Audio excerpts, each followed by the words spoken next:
Known as the father of New France, Samuel de Champlain secured France's piece of the New World. He established the first 2 permanent French colonies and became the first European to see the Great Lakes, claiming them for France. Champlain also solidified many long-lasting alliances with Native Americans, but those alliances would pit France against a formidable tribe for centuries to come.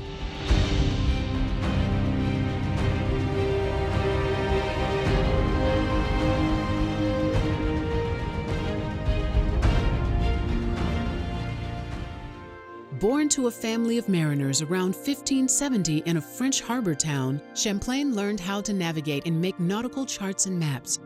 As a young man, he voyaged to Central and South America on one of his uncle's ships. Observing Spanish colonies, he wrote a secret report about Spain's territories in the New World for King Henry IV of France. King Henry was impressed.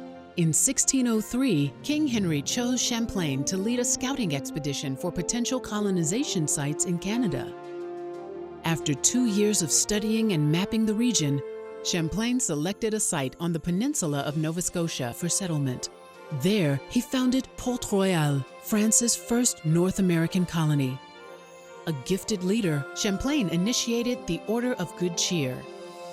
Each day, a settler and members of the neighboring Mi'kmaq tribe would gather game, fruit, and fish and prepare a banquet shared among fellow settlers and natives.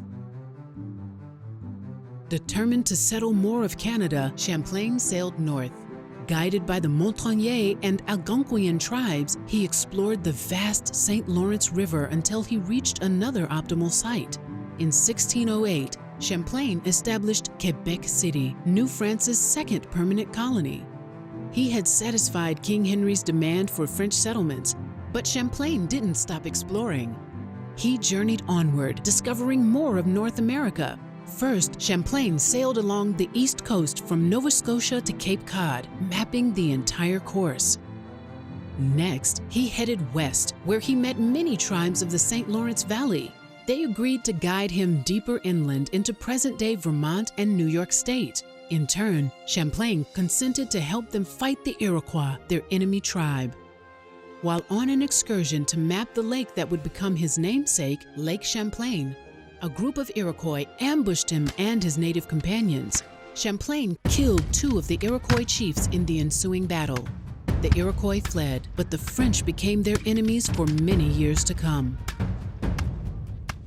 His allies told Champlain about magnificent lakes to the west that no European had seen. They guided him through the wondrous interior lands of North America until they reached the shores of the Great Lakes, the largest group of freshwater lakes on the planet. Champlain explored and mapped 2 of the 5 Great Lakes, Lakes Ontario and Huron.